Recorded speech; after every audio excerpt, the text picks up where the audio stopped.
This year's most captivating psychological thriller is none other than this. A sweet college girl, fast asleep, suddenly finds herself transported to 1960s Soho London. In a daze, she merges with a stunning blonde beauty, experiencing firsthand the era's romance and decadence. But when she returns to reality, visions cling to her like a haunting nightmare. She's tormented by faceless spirits in suits starring Anya Taylor-Joy, the lead actress of The Queen's Gambit. This film is full of twists and turns, earning its title as the year's most dazzling thriller. Here's the story. The protagonist is a girl named Ellie. She seems to have a gift. She can see spirits. She often sees her mother, who died years ago by suicide due to mental illness, reflected in mirrors. Other than this odd ability, Ellie is a lively and cheerful girl. One day, she finally receives her acceptance letter to her dream school, the London College of Fashion. Like her mother years ago, Ellie sets off on a journey from her remote countryside home to London to chase her dreams.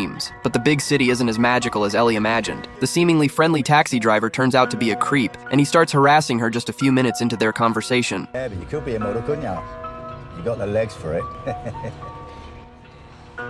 At school, her roommates, raised in London, are no better. They put on fake smiles in public, but privately, they mock her for being a small-town girl. Right? Weird. She's a lot fucking weird. I'd lay bets on her slashing her wrists before Christmas.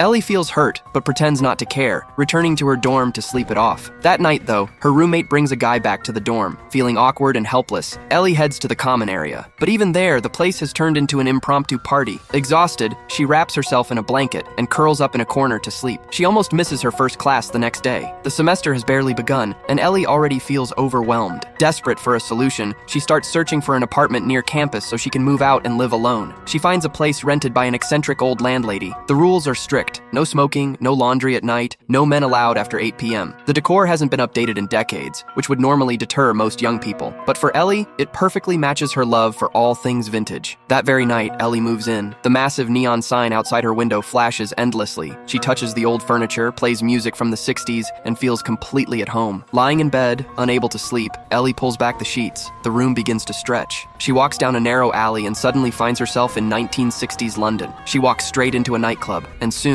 a bloody secret buried for 60 years is about to surface.